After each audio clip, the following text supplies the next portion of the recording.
Welcome back. I'm afraid it's me again.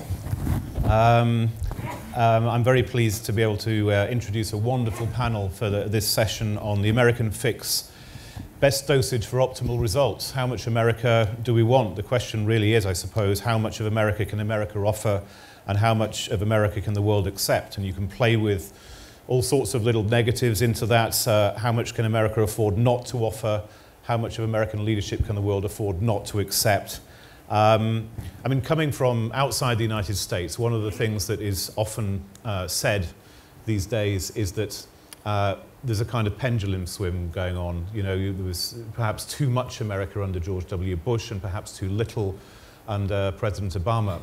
And even though it's a very general question and it's a question whose premise I urge our guests to take issue with, I think it's a good place to start. I'm going to initially, of course, introduce the panel. We have Garry Kasparov, who's been known to play a game of chess or two in his time, head of the United Civil Front from Russia, welcome. Jane Harman, who is the president of the Woodrow Wilson International Institute for Scholars, a place very dear to my heart because my entry point into the Washington, D.C. think tank world was in 2003, 2004 at the Wilson Center. So congratulations, it's a wonderful place.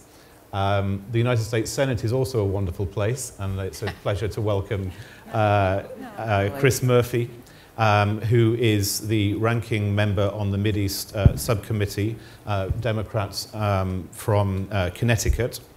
And it's an equal pleasure to welcome to my immediate right Lina Sinjar, who's a BBC correspondent in the Middle East based in Beirut and originally from Syria. So let's come to that question of this idea of a pendulum swing. Perhaps it's a very naive and simplistic construction. And as I say, feel free to take issue with it. You know, but let's start somewhere. Was there too much America in the world under George W. Bush? And correspondingly, has there been too little under President Barack Obama? Senator. Well, I think if we're waiting for the moment in which the world judges that there is the perfect amount of U.S. leadership and intervention, we'll be waiting for a very long time. The porridge is likely never going to be just right. That being said, you know, I think it is important to recognize just how quickly the world has changed. We've been talking about sort of the three great powers, or as Senator Kaine talked about, a tripolar world. Right in about 25 years, we've gone from a bipolar world to a unipolar world to a multipolar world. And for leadership structures that are always going to emanate from the axis of the United States, that's a very quick transition. And so I think the question moving forward is not necessarily simply one of how much leadership, but what kind of leadership. I think that we have come to understand over the course of the last 10 years that it's difficult for the United States and our partners to do for a civilization or a community what they aren't ready to do for themselves.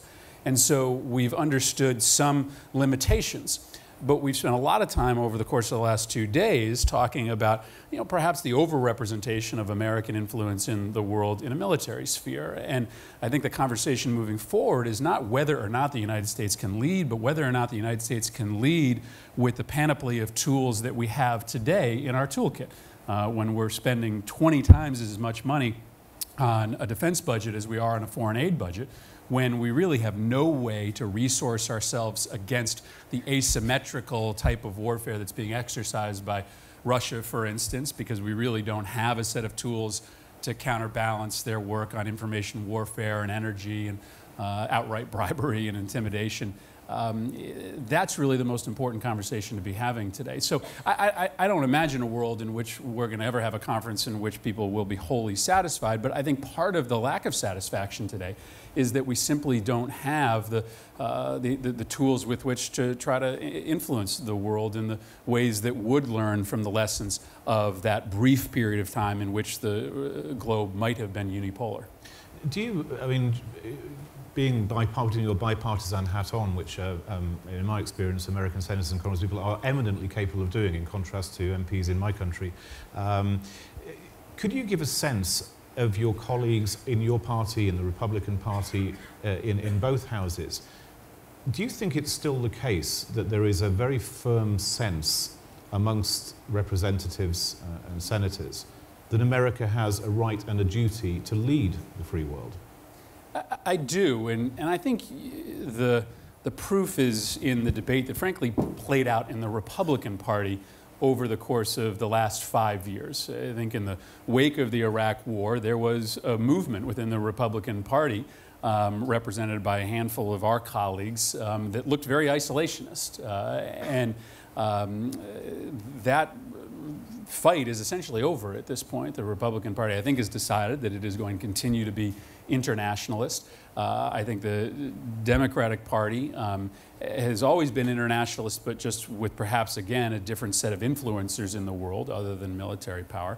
And so I do. I think that both parties are committed to a U.S. leadership role in the world. And yet the decisions that we make don't necessarily suggest that, in that we have not had a new rendering of a federal foreign affairs budget that recognizes the need to try to play in these different places with these different tools.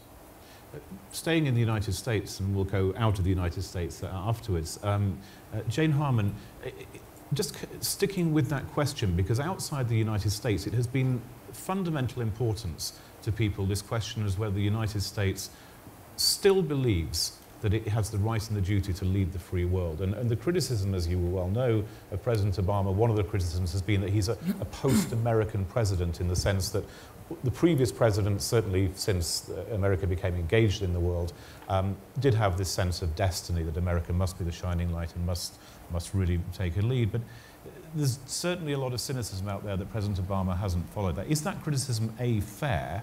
And if it is fair, do you believe that the next president will confirm a trend, or will see things revert backwards? Well, I'll answer that in 20 seconds after I tell a story about Gary Kasparov. Please do. Counting the seconds. Wonderful man, great foundation in New York. It had a gathering 2 weeks ago of very bright kids who study chess, both, I think, Russians and others.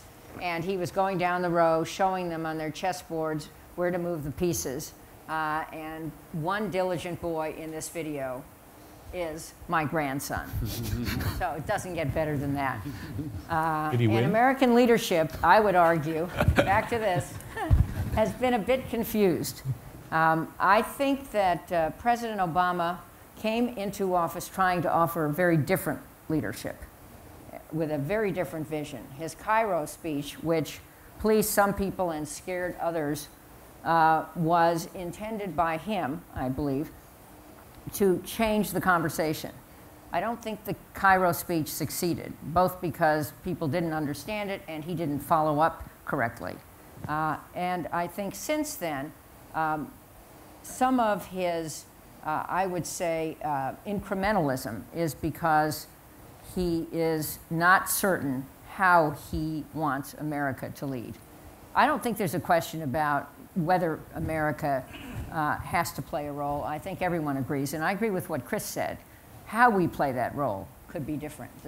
Our Deputy Secretary of Defense yesterday said we are doing 9 things, only 2 of them are kinetic, and when people say we're not doing anything, it's because they disagree with what we're doing. So I think there is a lot of criticism. I would say this.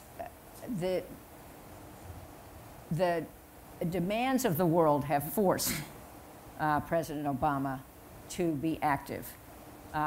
What is lacking now is a clearer voice on his part, or I think so, about how he is being active.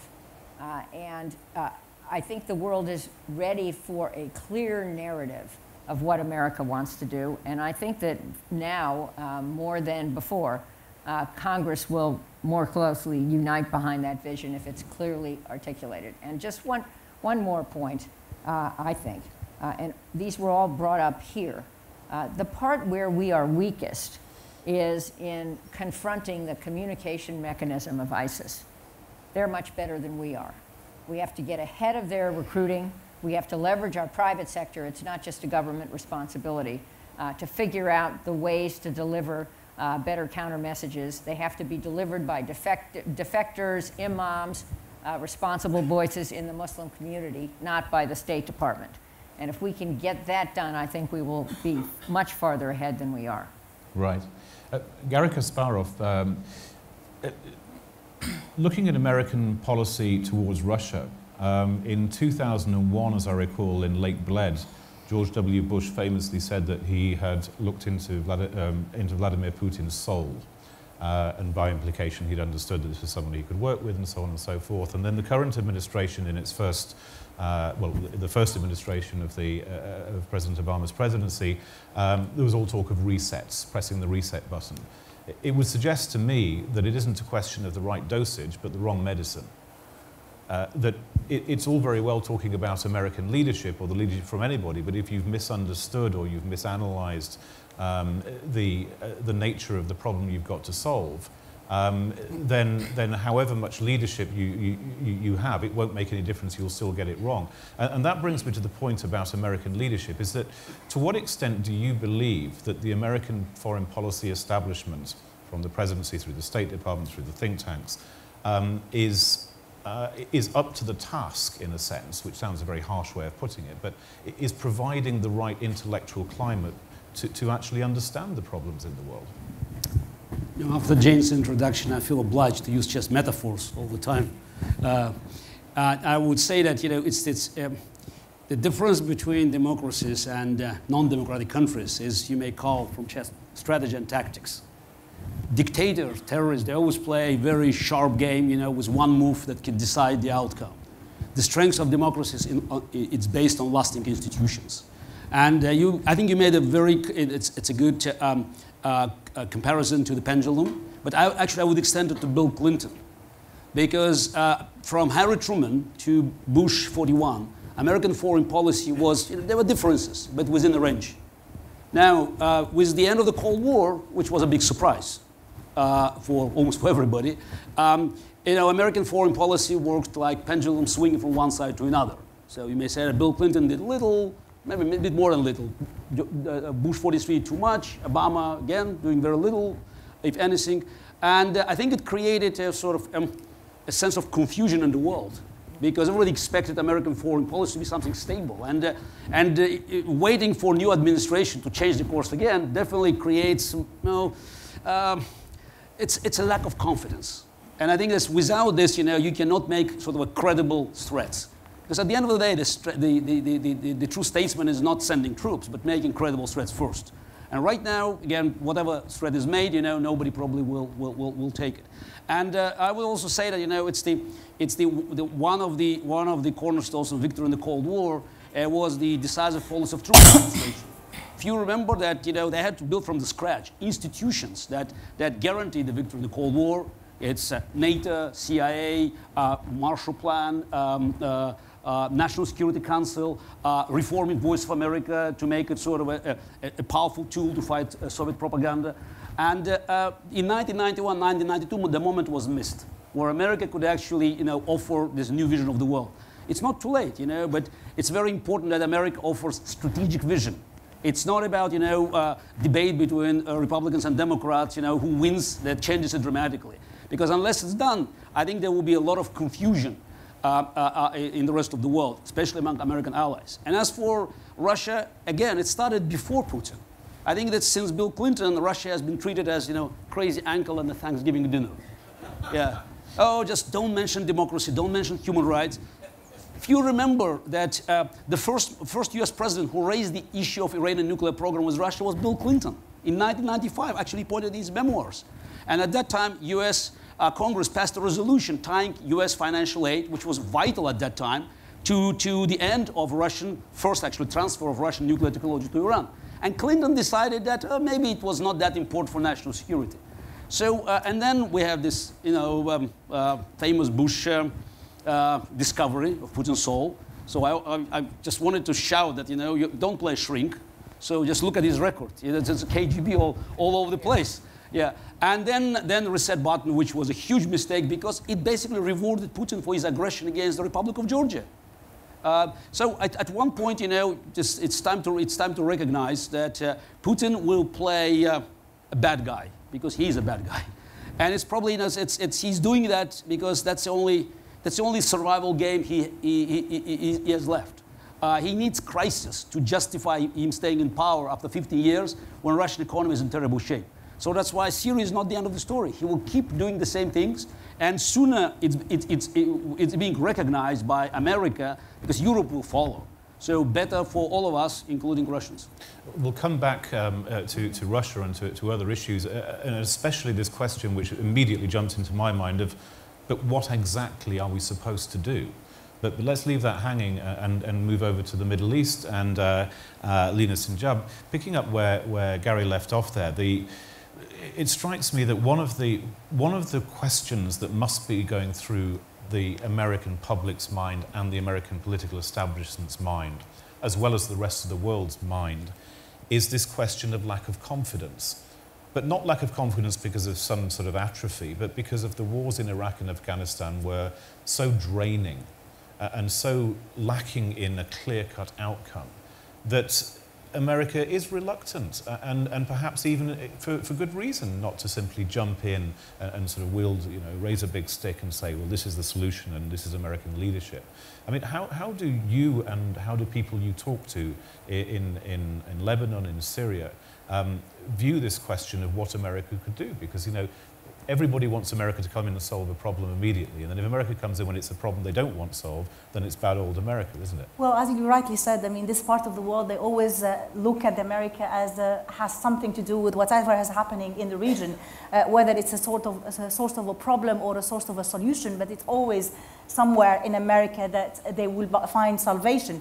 And you rightly said that after Iraq and Afghanistan, the Americans are hesitant. But the situation now, after the Arab Spring in the Arab world, that people had high aspirations of change and democracy. They saw what happened in Libya, they saw what happened in Tunisia, and then in Egypt, and then Syria, and they felt that the West and the most powerful country in the West, the United States, is there to support their call for freedom and democracy, but they were let down because of the hesitation of not wanting to interfere, not wanting to make a change. But unfortunately, this hesitation is making it even worse. For many people in Syria today, some people on one camp, they see the America as a source of a problem, but for many people who were trying to fight for their call for freedom, they wanted the United States as a source of help and an ally to help them, but they were let down by the United States. 4 years on, more than 200,000 killed. The number of refugees is knocking on everyone's door. It's not only in the region. And still people believe until today, whether in a Vienna talk or Geneva talk, that the solution lies in the United States. Even though that Russia is heavily involved inside Syria, Iran is heavily involved, but still believe that the superpower is still in the US, and it is highly believed that there's still a way of hope that could come from the United States to help Syria, basically in ending the war.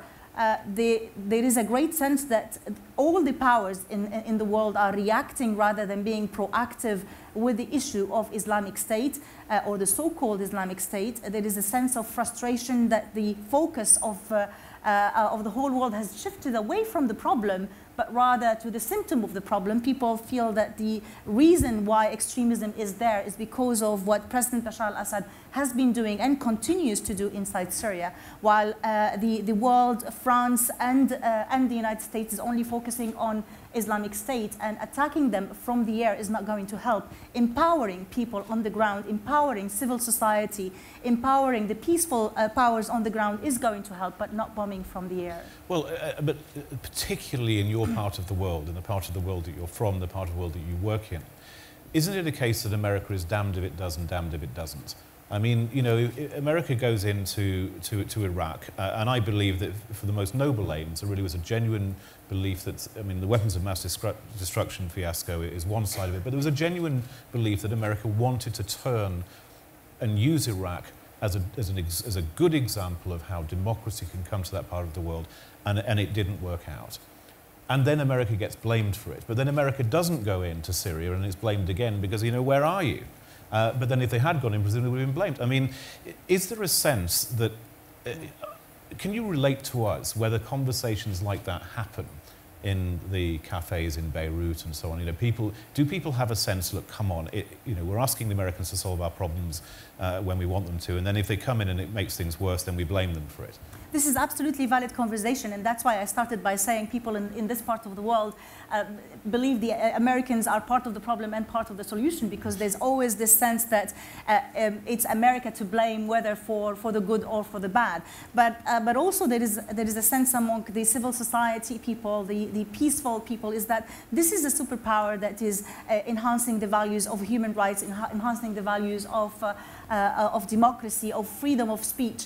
It cannot leave a country being devastated as such, and people are quite surprised on a daily basis that the massacres are going on, the killing is going on, a country is being destroyed on a daily basis, and the world is only reacting towards the group called themselves IS and what they are doing, while for Syrians themselves who are actually fleeing the country, who are reaching Europe, who are reaching, trying to reach the US, the main reason they're fleeing is because of the bombing and the barrel bomb that are thrown by President Assad's forces, and now also the Russians are joining the battle. There is a sense in Syria that if you want to solve the problem, furthering the war and having even more bombardment from the air is not going to help.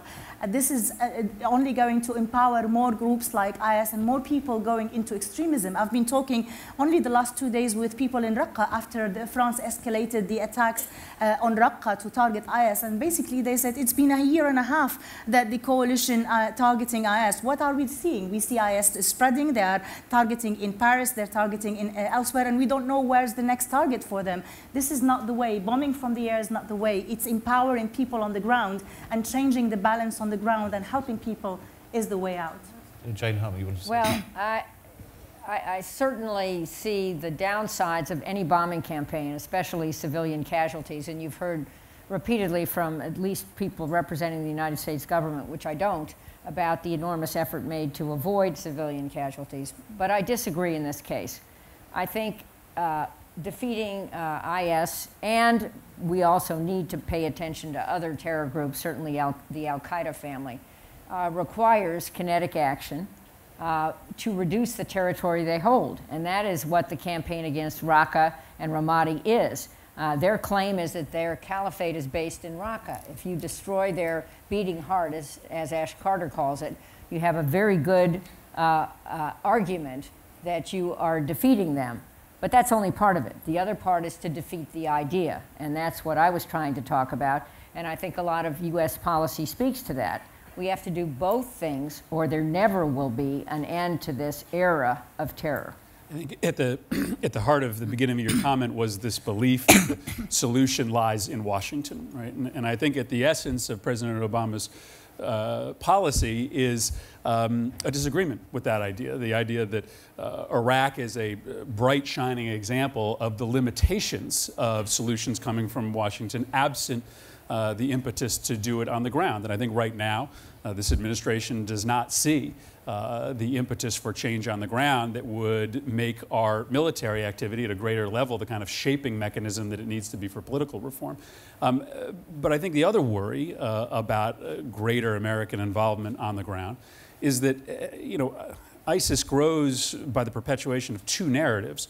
One narrative is that they are a constantly expanding caliphate from a territorial perspective, and that narrative has slowed as we've shrunk their territory by 25% over the last year. The second, though, is this narrative of East versus West, of the Christian world fighting the Muslim world. And it took a long time for our intelligence services during the course of the Iraq War to come to the conclusion, which they finally did in 2006, that our involvement in occupation eventually made Iraq the cause célèbre for the international jihadist movement. And so I think the worry has just frankly increased on behalf of the administration that greater American involvement, large number of troops or trainers on the ground, would allow for ISIS to perpetuate the second narrative, which now becomes even more important to their growth as the first one starts to fade. Before I was just making a few notes earlier, and I was going to ask one of these silly questions, like who's the next president of the United States, but which was implicit in the real question was actually, is there going to be continuity after Obama. But actually, I think that's unproductive because, you know, I don't have a crystal ball and neither do you. Let's just talk about the debate going on right now in the United States in the run-up to the presidential campaign and the primaries and so on. Do you get the impression, and we can also, Gary follows it very closely and Lena does too, so let's start with Gary and run through the panel.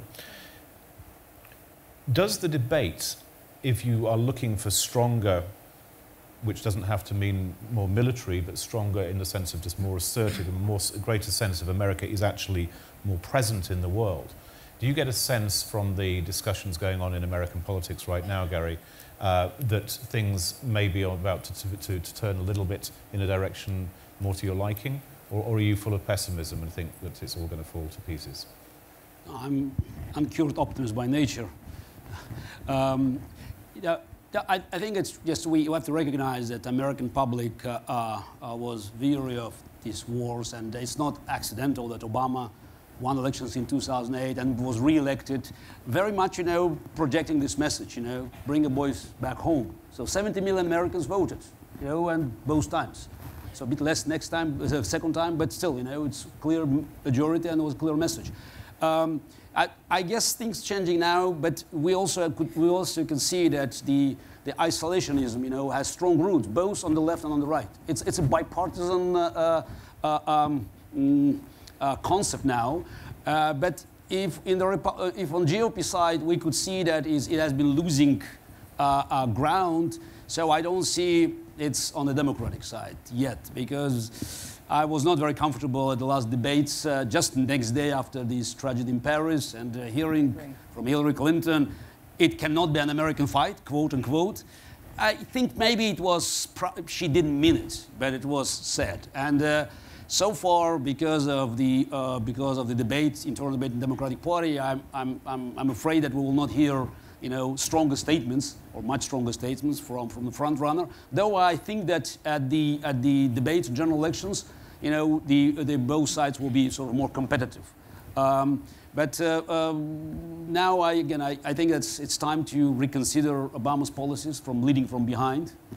And again, this is, you don't even have to look for GOP side. You can look for great presidents from the same party, like Harry Truman or John F. Kennedy. Back in 2008 or 2007, as I recall, 2007, 2008, Hillary Clinton was very robust. I mean, on foreign policy. I mean, some of the stuff she came out with about Iran. I mean, I think she didn't. She say that, you know, if Iran goes for nuclear, we can obliterate them.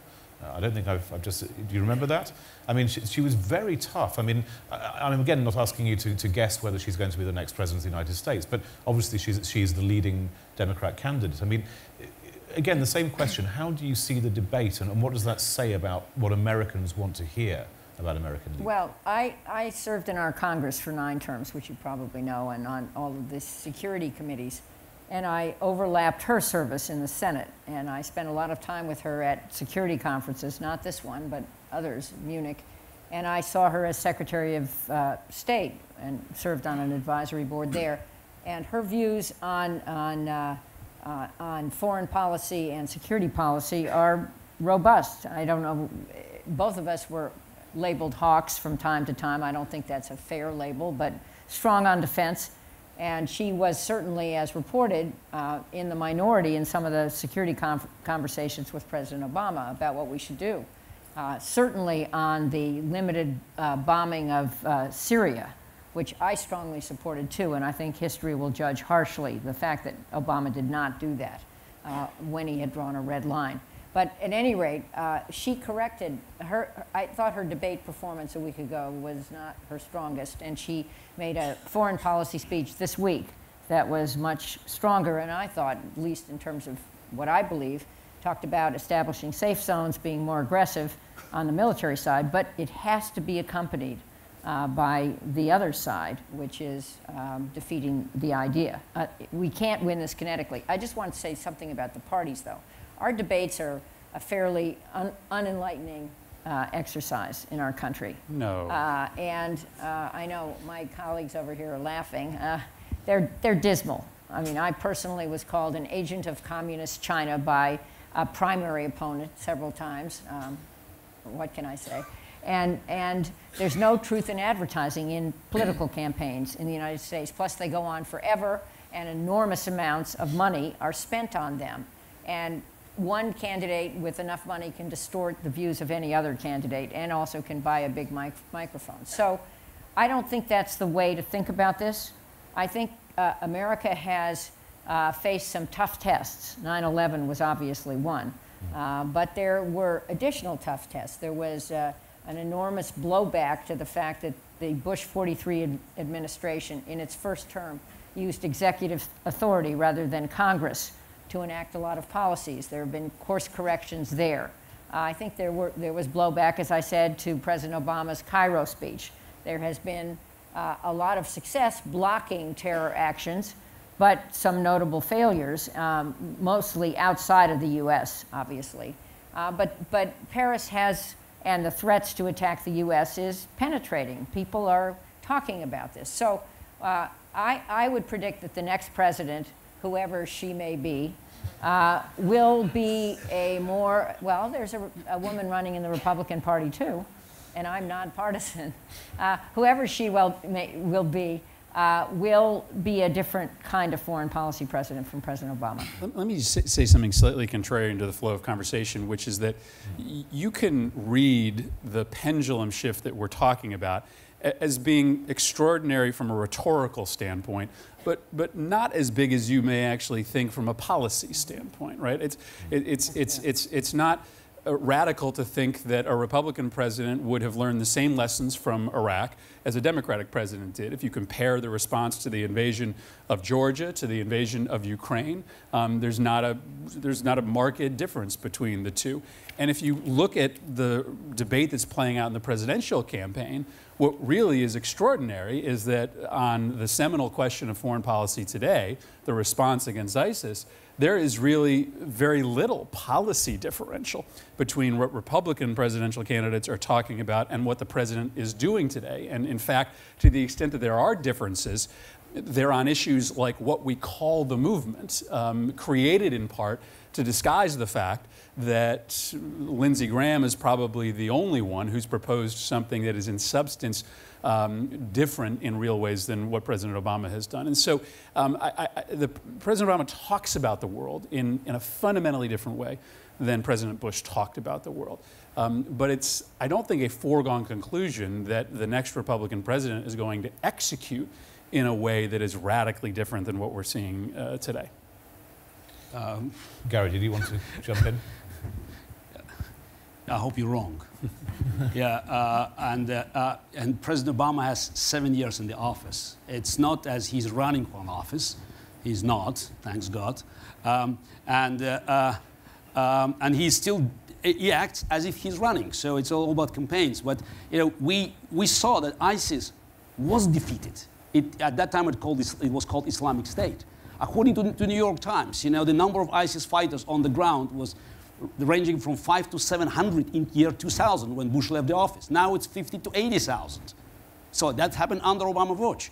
You know, it's the vacuum, huge vacuum was created on both sides of the border in Iraq with Americans retreat from Iraq, and also in Syria after infamous Red Line that, you know, gave Assad and Putin confidence that they could move in without being afraid of America's intervention. You know, it's Putin keeps sending military jets and advisors to Syria.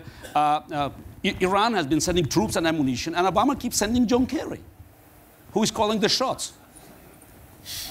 Well, to be fair, that was a retreat in Iraq negotiated by the prior president. So, again, in terms of this discussion as to whether there are radical changes or not, the decision to leave Iraq on the timetable that was eventually executed was negotiated under the prior president.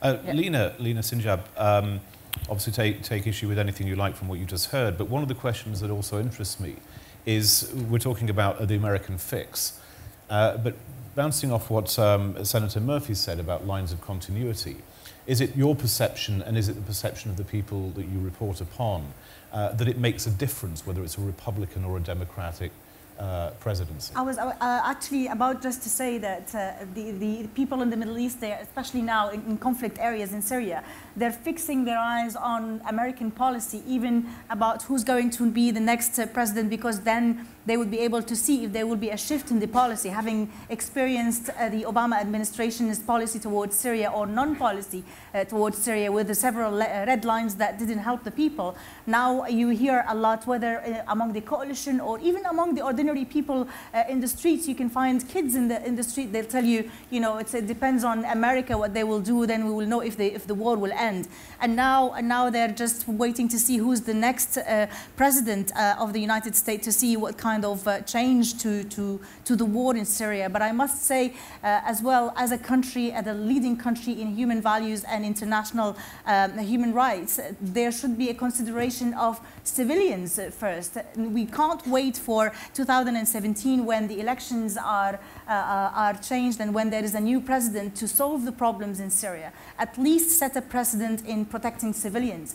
At least set a precedent in providing safe zones where people can live safely, and then find a way for a political solution. I agree with you that we have to do it all. It's a whole package. It's not one dimension of working it. But bombing from the air is not going to help by itself. You need a whole different dimension to the issue. So let me just defend John Kerry, because I do think that in several places, especially now in Syria, he's playing a constructive role.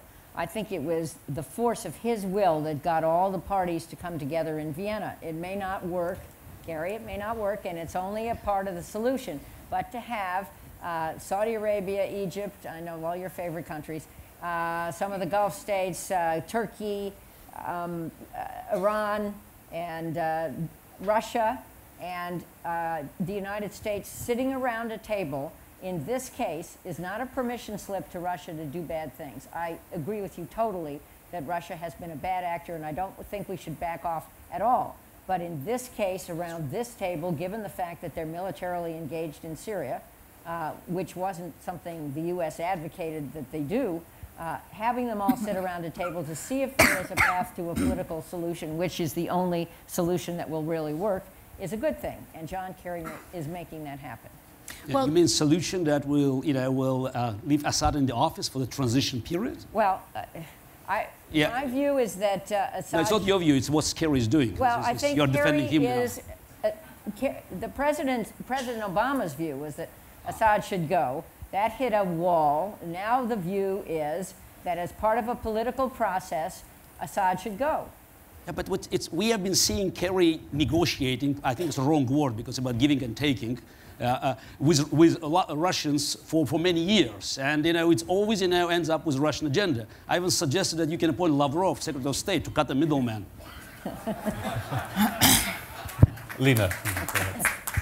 There is a sense of lack of confidence in Syria towards the West, especially with all these negotiating taking place. We had Geneva I, we had Geneva II. While Geneva was taking place, the minimum request of lifting the siege on Homs did not take place, even with pressure from the Russians. Why you keep trusting someone who is not delivering? President Bashar al-Assad is not delivered. He's not delivered on any of the promises. There was a UN resolution issued against the barrel bombs. No one is able to enforce it. Humanitarian access, no one is able to enforce it. How can you get people on the ground to believe that the West is really working for their own benefits and is going to deliver? That is what is lacking today. Nobody is delivering. Everyone is talking, no one is delivering. Now time to move to the audience. What I want to do, first of all, let's remember that, it's understandably we've talked about the Middle East, we've talked about Russia, and we can certainly talk about them further as well. But one of the burdens of American leadership is that there's a great big world out there. And I'd like to at least get one question on each of Latin America, East Asia, and Africa, so that we don't simply ignore very important parts of the world. Can I start with Africa? Does anybody have a question about American leadership in Africa and what Africans want and what people in Africa maybe feel they haven't been getting, or maybe they're very happy with what they've been getting? Does anybody have a question on that? John Glenn, please. So I'm John Glenn from the U.S. Global Leadership Coalition. Thanks a lot for a lively debate. Africa is a great example to talk about how when we see the world through the world of crises, we create an image of failure. And we create an image that talks about how everything is wrong, and we create a kind of cartoon image of the magical expectation of American leadership. But Africa is great because it transcends the partisan problem. And if you look back to the work that began under President Bush with the HIV initiatives of PEPFAR that has saved millions of lives in Africa, where the United States remains overwhelmingly popular, where the number of people living on extreme poverty is falling in half. The number of children that die, preventable deaths, is being cut in half, where the United States is being welcomed in a number of places. It means the hardest part is how can I compare that to Daesh in Syria? These both things coexist at the same time, and it is in Africa where you often see American leadership playing a very positive role that is changing the lives around the world there. But as Senator Murphy rightly said, this is not a part of the budget or of American tools of American power that give it a lot of respect. The diplomacy and development tools that do that, I think you said, are 1/20th of the power that we spend on the military. And so it's a piece that compels us and ultimately to ask what we mean by power. General Vance at the very beginning talked about the expectation of decisiveness of military force. In some ways, that's what I hear in this comment, is the expectation of decisiveness of American leadership. If I can say it clearly enough, I agree that American leadership is the key to the solution of these problems. But this view that somehow magically then it will all be solved, while all we're hearing around the room this week, and I hear, is military leaders reminding us that the military is not the solution to these problems. Yeah. Thank you, John. Well, I think I've said about 5 times in this hour about the use of our soft power and winning the argument on our behalf. But on Africa, there is a success story, but there's also a bad story. Let's not forget the bombing in Mali of the hotel a few days ago, and the failed state in Libya, and the challenges across North Africa, and the fact that lots of the terror elements going into Europe and through Europe into the Middle East are coming from North Africa. So I'm not sure it's fair to say that there are 2 Africas, but America's role in Africa, if we're just talking about American power, has to be much more complex. The projection of America's power in Africa has to be more complex. Here's another way to think about it. We, in 1950, were spending about 3% of our country's GDP on foreign aid. And what were we doing? We were helping to rebuild our friends and enemies, investing in democracies, investing in liberal economies. Today we're spending about 0.1% of America's GDP on those same projects. And you'd argue we're getting the results that we deserve. And Africa is an opportunity because we can build upon what we have done, for instance, on health infrastructure, on electrical infrastructure. Power Africa, properly resourced, can be the next success story.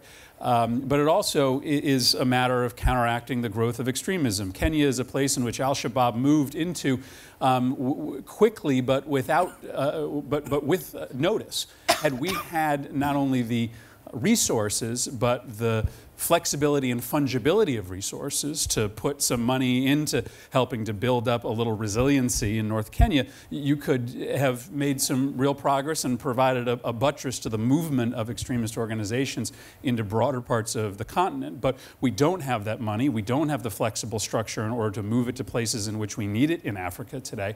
And so it's just, and I would argue, I won't now, but in terms of a counter-Russia strategy, our ability to move money around the periphery of Russia to places that allow us to counteract their illicit investment is one of the best strategies to ultimately win that fight.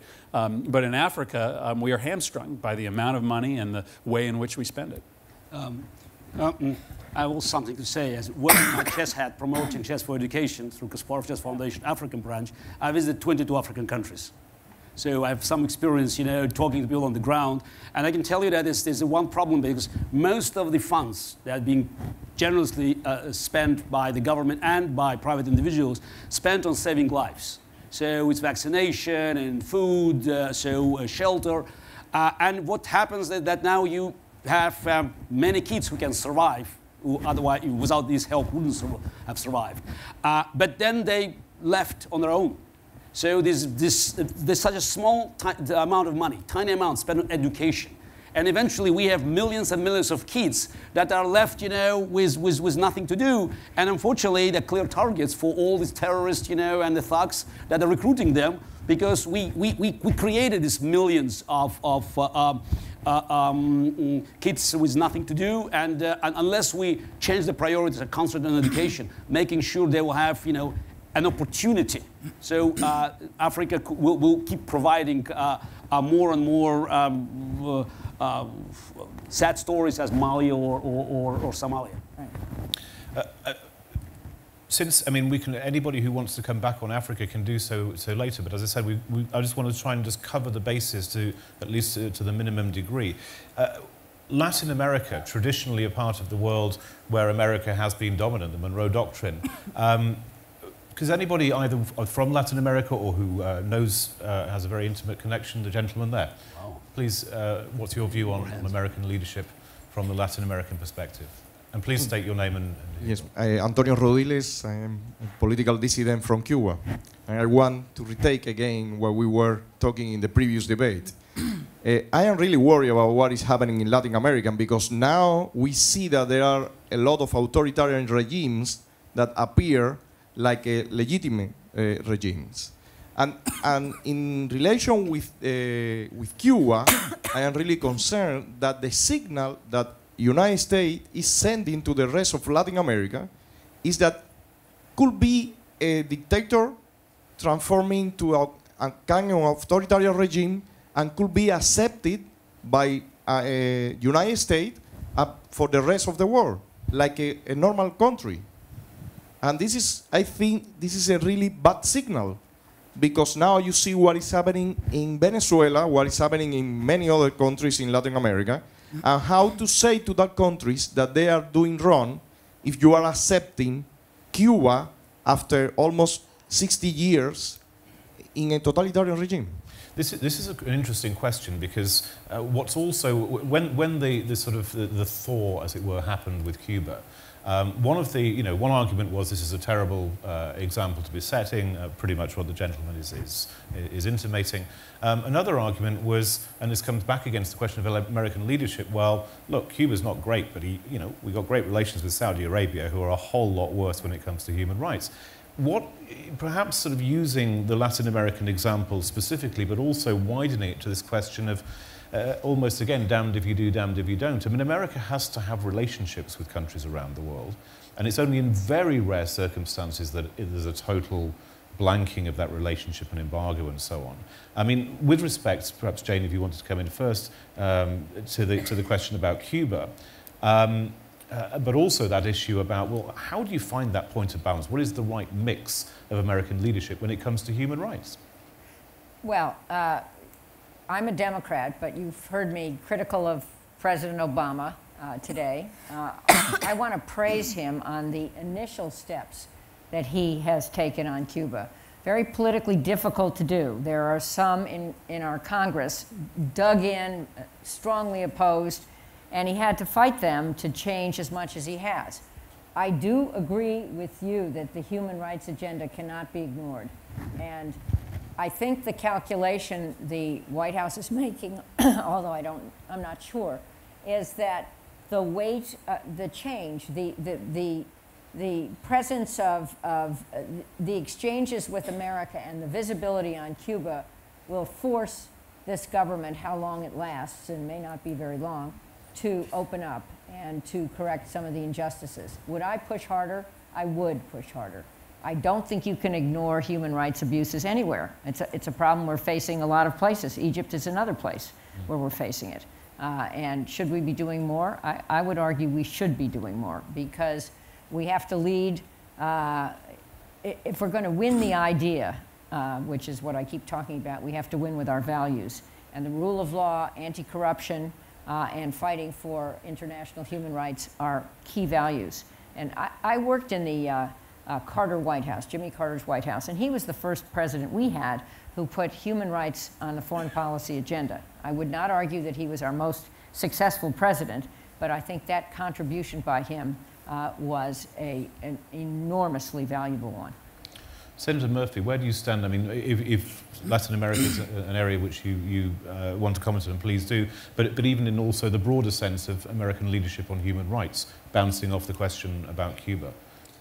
You know, I don't know that when you're talking about how you lead in the world, that leadership involves sort of putting a problem child in the corner and ignoring them for decades, right? I mean, engagement is part of American leadership, and that was the clear signal we were getting from the rest of the hemisphere, that in order to lead others, that we needed to settle this question. You know, when we travel around the world, we go to the State Department administration and ask what are the issues that we should be raising, and you'll get a national security request and an economic request and an energy request, and then normally there's an, oh, by the way, we'd like you to raise some human rights issues as well, and it always seems to fall 4, 5, or 6 on the list, and that's a problem. With Cuba, there's an opportunity for it to be number 1 on the list because we don't have a history of engagement, right? So we don't have a set of issues in which we're, that are inherited into the relationship. And so there can be a primacy to the human rights conversation there that is harder to do in a case like Saudi Arabia, where naturally we are going to be talking about security first and energy second and human rights third. I would argue that the human rights question has to be higher on those lists, so I'm not accepting the order in which it's placed. But on Cuba, I think there's an ability to reverse what has, I think, been an unfortunate ordering in other relationships. Thank you. Look, the opening the U.S. Embassy in Havana was a big concession to Castro dictatorship. At least you can get political prisoners out of the prison. It didn't happen. What do you expect? You know, a sudden change of the policy if they ignore these calls? And by the way, just a month ago, they had another crackdown on political dissidents in Cuba. It's a sign of weakness. And by the way, on the Obama watch, we'll see Venezuela elections, rigged elections.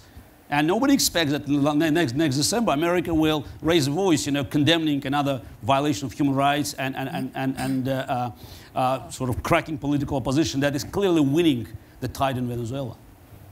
Well, there is one good news story in Latin America, and that is Colombia. I think the United States has been on the right side of that. The change is a great credit to the Colombians and others in Latin America who have participated. And if this war against the FARC is settled, that will be historic and important. And the Colombian defense minister was speaking yesterday, yes, very impressively indeed. Right.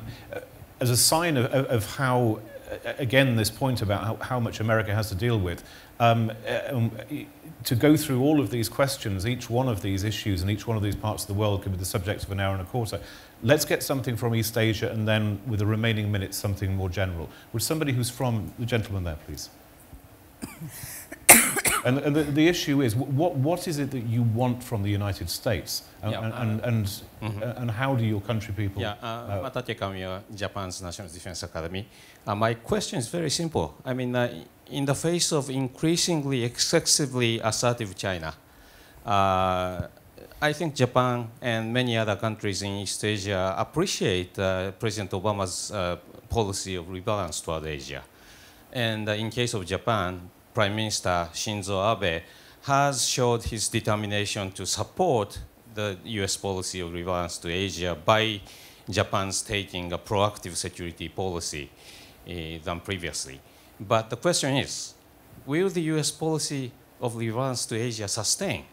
There is still a lingering concern or suspicion among the East Asian people, East Asian countries, that maybe the next administration will change the policy and again, you know, rebalance towards somewhere else.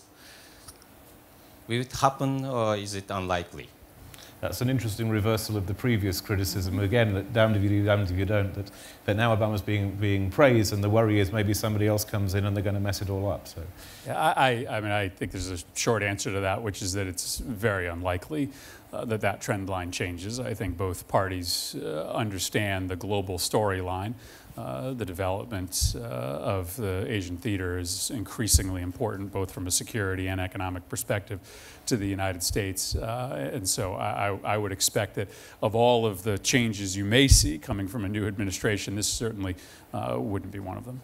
Well, let me just add something there, which I think is interesting, and that is that the rebalance that Obama announced, unfortunately called the pivot, which made every other part of the world think we were leaving, was mostly about economic rebalance and a small amount about military rebalance. It's not that some defense assets weren't moved to Asia, but the focus essentially has been on developing the Trans-Pacific Partnership, TPP, this large trading agreement. And now the challenge comes whether Congress will be able to pass it. The text is available, the clock, I don't know if it's ticking yet, but it will tick in Congress, and under the procedures there, Congress has to vote up or down to accept it, and there are lots of pressures on people in both political parties not to accept it. And if the United States Congress votes down this massive trade agreement, which could happen on Obama's watch, or it could happen right after Obama, I think that would, speaking personally, send a dreadful signal to our friends in Asia and make it harder for us to do what is obvious we should do, which is create a group of nations who are friendly to us and with us can be a buffer to any potential bad behavior by China. There may be good behavior, which would be fine, but we want to buffer against bad behavior. Just quickly, I can add that I think it's 70 years since the end of the World War II, and we're still relying on institutions named United Nations that was a result of agreement between powers at that time. And I believe, you know, the vision of the future world must include, you know, Japan and Germany as the most important components of security in Asia and in Europe. And America should actually start reconsidering this, you know, the old alliances, because it's 21st century, and ignoring Japan and Germany because what's happened 70 plus years ago, it's not going to offer us, you know, sort of a lasting, successful institutions in the future. Well, I tried to add a bit of structure, and now everybody's released and can ask whatever they like. And the first person is Pauline Neville-Jones, please.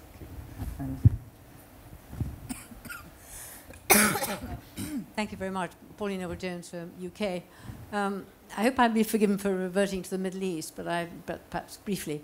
I'd be curious to know whether the panel thinks that had Allied policy led by the US in Syria been more forceful, whether they think the Russians would have felt free to engage in their unconsulted bombing. Lena, what do you think?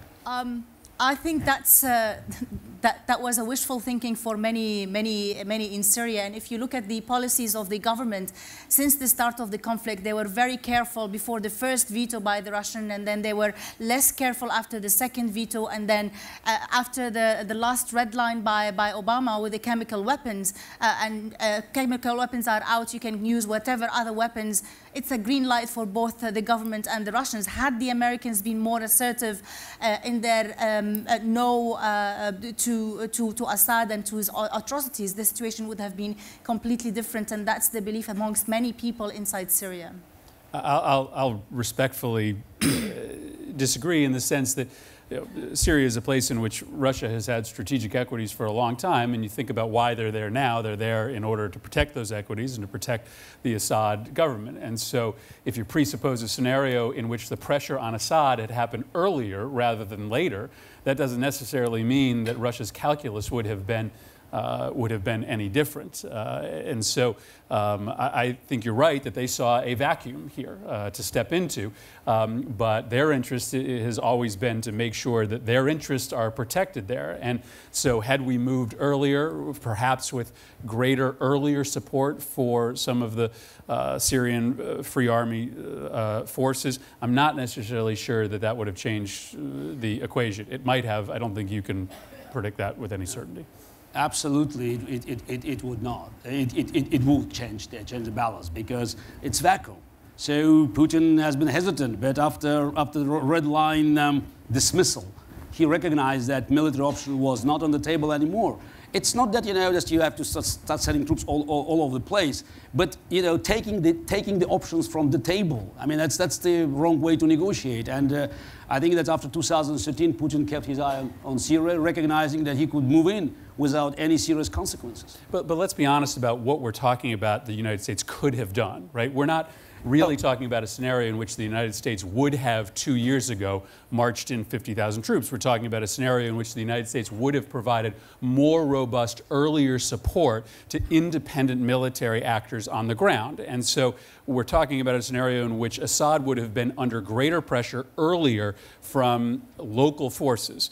And so in that scenario, it is not wholly different than what exists today. He is under pressure from local forces, a different set of local forces, but still local forces. I'm just not necessarily sure that the different calculus happens. Senator, it's not about it's the cause of action. The President of the United States said Assad must go in 2011. He's still in power. The President of the United States set up the red line, and eventually, he let Assad cross it. It's about credibility. President Obama has been destroying the credibility of his office, and that's a problem, because Putin said Assad would stay, and Assad is still there. And that tells everybody in the region that America is no longer a player there. Well, I said that the limited strategic bombing could have played a significant role. I think history will be harsh in judging Obama about that. What we could have done with that limited strategic bombing was to cripple Assad's air assets, certainly his helicopter fleet. And if you look at how barrel bombs are being delivered and other weapons that he still has, it's through his use of air. And that would have sent a signal to the groups that you're talking about, Chris, that they could perhaps, with less fear for their safety, have fought against Bashar then. And it also would have sent a signal to the neighborhood that we meant what we said. And I think, looking back on it, it would have made a huge difference. Did you want to Only the idea of a threat of a war made Bashar al-Assad immediately surrender his chemical weapons in less than a week. Just the threat of a war, he made a change and made concessions. If there were a serious pressure on regime, if there was a serious pressure on regime and on Russia, there would have been many concessions and we wouldn't have reached where we are today. Even today, we still have a way for pressure to go for political talks. Assad is not making any concessions, even on barrel bombs, even on releasing political prisoners from prisons, because there is no one who is waving and saying, you must do. And America had to do that and didn't do it. There's also a line, just to introduce a line that is out there in this discussion about the red lines and how Obama set the red line and then allowed it to be crossed, and that is a sign of weakness. Well, of course, the counter-argument to that is that he had actually bombed Assad out of power. ISIL would now control the whole of Syria and have all its chemical weapons. I'm not saying that's the correct answer, but that isn't. It's not clear because ISIS received a lot of support from Syrian Sunnis who felt betrayed by Obama. There was no ISIS. I mean, it was ISIS, but ISIS was not on the rise at the time of the red line. I think it's just, listen, leadership is also about a recognition of your domestic internal dynamics. And let's remember what happened when the president announced that he was going to drop ordnance on Syria. There was a revolt from the American public who were so deeply war-weary from both Afghanistan and Iraq, and I think appropriately skeptical about another major U.S. engagement, that he decided to come to Congress to get the support from the legislative body, lest he go it alone without support from the American public. And so I think it's important to remember that the threat is only as good as your public is willing to put its support behind it. And in this case, it became pretty clear that the American public support for that kind of large-scale attack that would have taken out substantial capabilities from Assad was limited. Excuse me, Senator, the majority of Americans, 2-1, were against the Iranian deal. But when Obama believed it was right, he surpassed the Congress. Yeah, wars. Yeah, there's a difference. I'll tell you. I mean, I was home for those debates. There's a different level of furor when you're talking about committing American troops or American assets abroad than there is to a diplomatic agreement. I agree with that, but I don't think that was what was proposed. What was proposed was limited strategic bombing in response to Bashar's use of chemical weapons. And remember, it was an unfortunate comment, but it was either Biden or Kerry characterized this as a pinprick. But it was limited. It was Kerry? Was it Kerry? It was to be limited in duration. It wasn't a big ground and air assault. And I think that not doing that after our Arab allies were informed that it was about to happen did set us back in terms of their expectation of whether America was willing to follow through on what it said it would do. Lena. Well, the issue is not only, it's not about bombing or limited targets. There are lots of means of pressure, diplomatic pressure that hasn't been used. The American, the Iranian nuclear deal was a great opportunity to use to pressure the Iranians to deliver something on Syria, and it hasn't been used because Obama wanted to focus only on these talks. There are many diplomatic opportunities that are missed and still missing until this moment to pressure Assad and to end the war inside Syria. And as a superpower as America should use that. It's not only about bombing, it's about using soft power, using diplomacy and pressure. I think it's interesting, this very discussion could be used as an illustration of what the problem of leadership is it's not just about doing, it's about agreeing and knowing what to do. And there is not a consensus about, or there hasn't been a consensus about what to do over Syria. David, please. David Kramer, McCain Institute and Halifax Forum. Senator, you mentioned about domestic support for foreign policy decisions. In the U.S. Congress, House, Senate, both parties, there was massive support for providing military assistance to Ukraine. Most of the cabinet, vice president, have indicated their support for it. Paul Grode reminded me today is the second anniversary of the Maidan protest movement. Have we let Ukraine down, particularly in light of the 1994 Budapest Memorandum? Have we also sent a bad signal to Putin that he can get away with this kind of aggression without any kind of pushback that we would help support? Thank you. So thank you, David. I think it's a mistake that we have not provided a higher level of military support to the Ukrainians. I think certainly over the course of the past year, they've shown the ability to train themselves up to a degree that they could use the kind of technology like javelins that we've talked for a very long time about providing them. I will say, though, that I think we have let them down in much bigger ways. I think that it's been unfortunate that the majority of the discussion that's happened within the United States, at least, about how you support Ukraine has been around this question of military support. It is no doubt helpful to the Ukrainians, and I would argue that it's past time that we deliver it. But Putin is ultimately not attempting to own Ukraine militarily. He wants to use the military pressure as a lever to break this country economically and politically.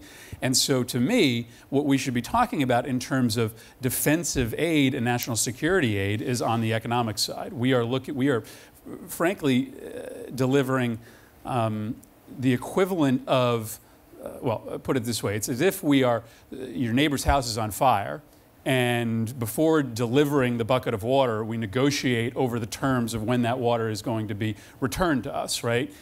We should be looking at economic assistance as part of a national security package. Loans alone won't do the trick. And so I wish more of the conversation in the United States was over trying to buttress Ukraine both economically and to support their political conversion.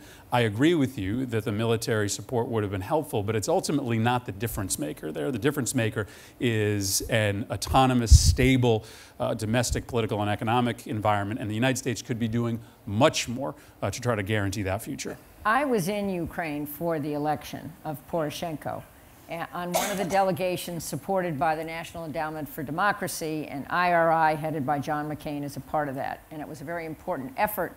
And the guy elected, Poroshenko, was elected primarily because he was going to solve the endemic corruption problem. I mean, Russia has interfered in the Donbass, and that's a set of issues. And yes, we should have provided defensive military assistance. But the problem with giving massive aid to Ukraine now is there still is endemic corruption. And if we're going to do it, which I would in theory be for, we have to find the levers to clean up that government. Otherwise, it goes right back in the pocket of the oligarchs. And after all, Poroshenko is a recovering oligarch and doesn't help the people of Ukraine, and we don't solve the problem. Gary, is this the moment to bring in your defence and the integrity of your game, as you put it, that you took issue earlier with regard to Russia, that Vladimir Putin is described as a chess player and Barack Obama a poker player? Yes, I saw it in one of the essays of Larry Friedman. In the booklet by Lawrence Friedman, yes. Yes, it's, Putin is playing chess, and I heard it all the time. So, but this time it was a little different because they say Putin playing chess, Obama playing checkers.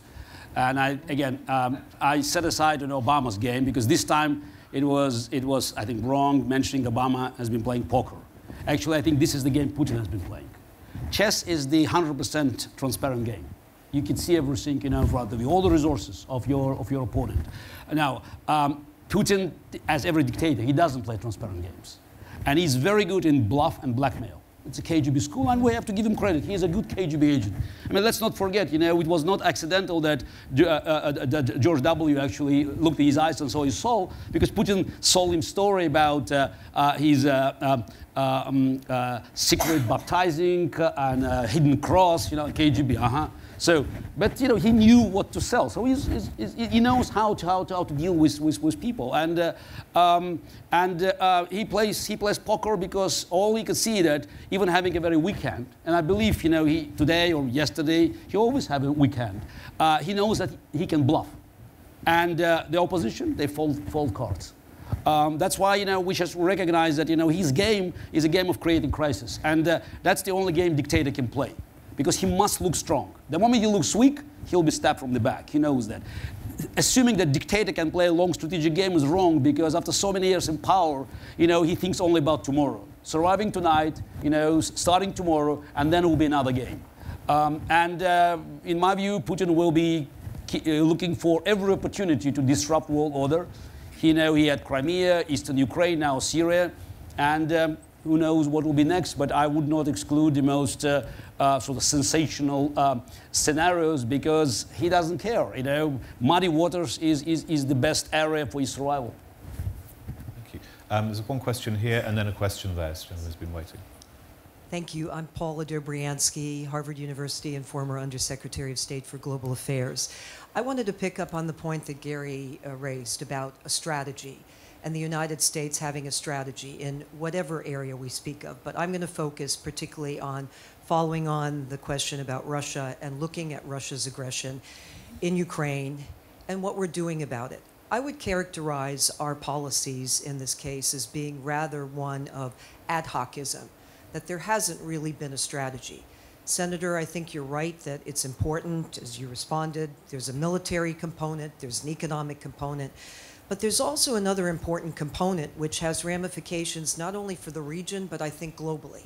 And that is really Putin's attempt to challenge the liberal international order, and specifically the values, the institutions, and the alliances.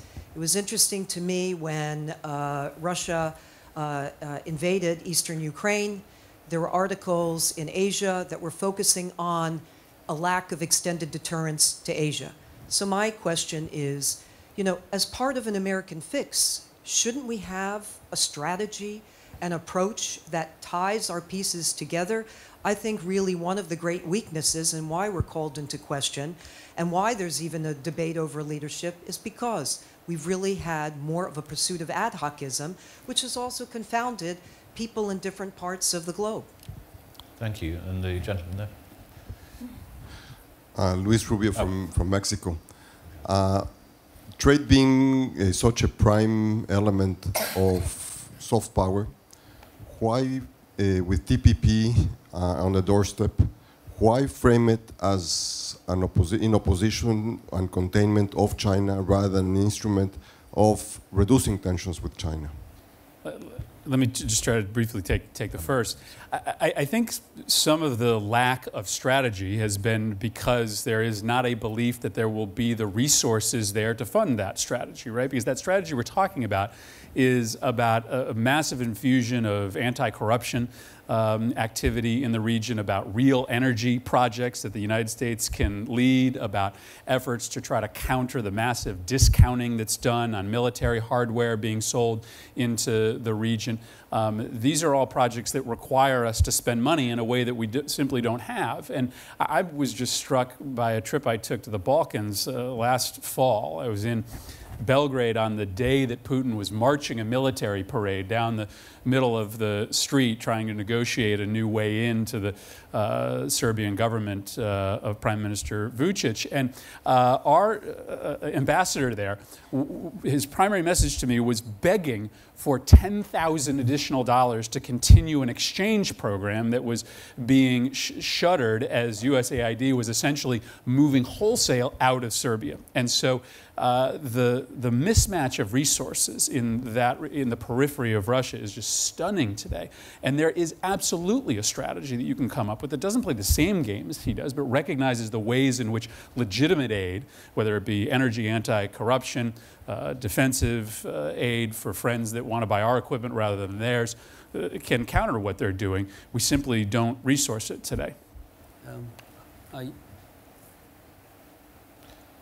Does anyone else want to comment on that? The other question about China and trade? No, that's right. Just echo what Senator just said. Is just those who are complaining that Putin is so dangerous to confront today. Let's remember, post-World War II America, steel food rations, strikes, unemployment, and Harry Truman was not facing Vladimir Putin. He was facing Joseph Stalin. And in 1948, it took a lot of courage and political will to save West Berlin, even against the advice of Pentagon and the State Department.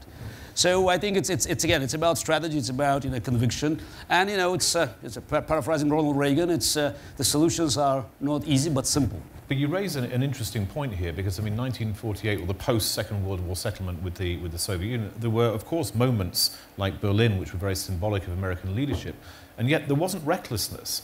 American leadership didn't extend to being so macho, we're going to start a nuclear war. But there were compromises. 11 months of air supply. Yeah, no, I'm Stalin hasn't shot a single plane. I'm not underestimating it at all, but the Yalta Conference is also a reality in the world. And it strikes me that, American leadership is not about having a magic wand. It's about, being strong in a realistic setting. But it's also recognition the nature of dictators. They have very good animal instincts. They smell blood, they go for a kill. They smell strength, they back off. So 1962, eventually JFK took a stand and Khrushchev backed off. Right. Okay, the gentleman there and Kurt Volker, gentleman here, please. Thank you. My name is Jamie Kirchick. I'm with the Foreign Policy Initiative in Washington. And since this is about leadership, I thought I'd just read a quote that the president delivered a couple of days ago at a press conference in Turkey about ISIS, where he said, "I'm not interested in posing or pursuing some notion of American leadership or America winning or whatever slogans they come up with." Is this the kind of language befitting the leader of the free world? Okay, and another quick question, although I haven't heard any 5-minute warnings. We'll have a question from Kurt, and then that's it. Okay, thank you. I think it's been a very rich discussion, and Robin, thank you for your moderating. I'm struck by one thing, which is that we seem to be talking as though we know the realm of the crises that are out there, and the question is, what's the right mix of American leadership? I'd just like to suggest that I think it's going to get a lot worse, that this may be the tip of the iceberg, and that whether it is in Ukraine with more movement or perhaps a threatened nuclear use, or whether it is with a larger Sunni-Shia war touching other countries, or whether it is China firing at an aircraft carrier, things can get a lot worse. And so my question is, what can you as panelists imagine, and what is the sense of urgency that you think we need to have if in fact this is just the beginning? Well, thank you very much for both questions. We are going to close up, so make these your concluding remarks, and I beg you to be brief. Talking about the Middle East, and I think especially with now the rising threat of IS and the whole world focusing on it, I think to fight extremism, you need to fight dictatorship and prevail justice, provide education and opportunities for people on the ground, rather than enhancing more and more war. And that's what people inside Syria will need to fight for themselves to fight IS. I would come back to a point that Gary made earlier. I mean, there is a moment now to reconsider the nature and structure of international institutions. We seem to waste a lot of time working through institutional structures that simply don't reflect this new reality. As I said, over 25 years, we've moved from bipolar to unipolar to multipolar. If you really are going to be in a position to rally the world community to a set of new threats that we can't even envision today, you simply can't do it around the international structures you have. And you also probably won't have the energy energy to create ad hoc coalitions over and over and over again that layer over each other in very diffuse and different ways. That's a very tough conversation to have, but one that we probably can't ignore. Well, I think it's clear from this discussion that people want the U.S. involved in a lot of different problems around the world. I think it's no longer true, as Madeleine Albright says, that we're the indispensable nation, but I think we're the indispensable partner. And picking the right partners and having a clear articulation of what we're trying to do are things that are a work in progress. And I think it requires a clear-eyed view of people who are not good partners. And I do hear Gary about Russia. I don't think that means we should never talk to Vladimir Putin, but I think when we talk to him, we should know exactly who he is and what our objectives are. And it's going to be tougher. More bad stuff will happen. And remember, at least I think we have to bring kinetics to this fight, but we basically absolutely have to win the argument. Gary, and I would say that some enemies are worth having, and should remember that the enemy of your enemy could be also your enemy. Yeah. Just following this remark about the realm of the crisis, yes, we don't know how deep it is, and most likely it will get worse. And I think the American leadership, or the lack of American leadership, will very much, define the future, maybe in a few years to come, maybe for generations to come. And as for the role of the president and his latest comments, so I could respond, quoting another U.S. president, Harry Truman, February 3rd, 1951, at the dedication of the chapel of 4 chaplains in Philadelphia, quote unquote, "We cannot lead the forces of freedom from behind."